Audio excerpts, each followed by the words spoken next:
Russell's viper কি? Russell's viper নিয়ে কেন এত আতঙ্ক?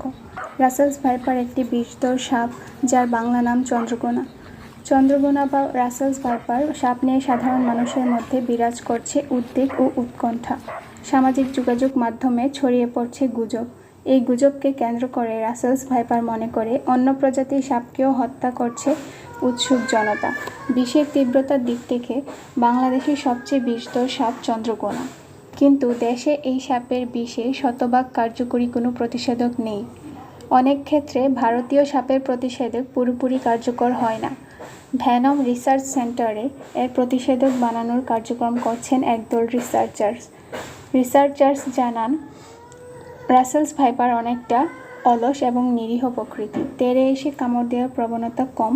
সামাজিক যোগাযোগ মাধ্যমে গুজবের কারণে আতঙ্ক বেড়েছে বলে মনে করেন গবেষকরা। বাংলাদেশের 64টি জেলার মধ্যে 27টিতেই চন্দ্রগোনা সাপের উপস্থিতি পাওয়া গেছে। এটা বিভিন্ন গণমাধ্যমে প্রকাশিত হয়। ভ্যানম রিসার্চ সেন্টারে গবেষণার জন্য 50টি রাসেলস ভাইপার সাপ রয়েছে।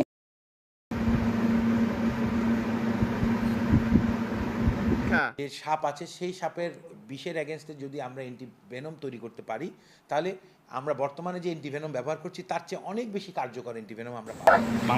রাসেলস ভাইপার মূলত অতিবৃষ্টির কারণে পাহাড় থেকে নেমে কোনো জেলায় এর উপস্থিতি দেখা যায়। এ নিয়ে আতঙ্কিত হওয়ার কিছু নেই। ব্রাহ্মণবাড়িয়া জেলার বিজয়নগর বা আশেপাশের এলাকায় এখনও এই সাপের উপস্থিতি লক্ষ্য করা যায়নি। রাসেলস ভাইপার নিয়ে প্রধানমন্ত্রী বলেন, পরিবেশের ভারসাম্য রক্ষার জন্যই জীবজন্তু তা চলে, তার একটু সতর্ক হয়ে চলতে হবে।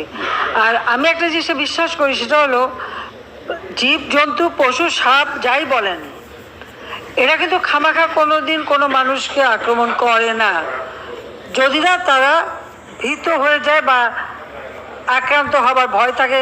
তাছাড়া তারা কিন্তু কোনোদিন কারো ক্ষতি করে না। এটা আমার নিজের দৃঢ় বিশ্বাস এবং আমি নিজেও দেখেছি। আমরা তো যখন মাছ ধরতে বসি কতদিন দেখি সাপ যাচ্ছে। আমি যেখানে বসতাম তার নিচেই একটা পুকুর, ওর মধ্যে বেশ ভালো মুখ বের করে এত বড় একটা সাপ, কই কোনদিন আমাদের কাটেনি তো।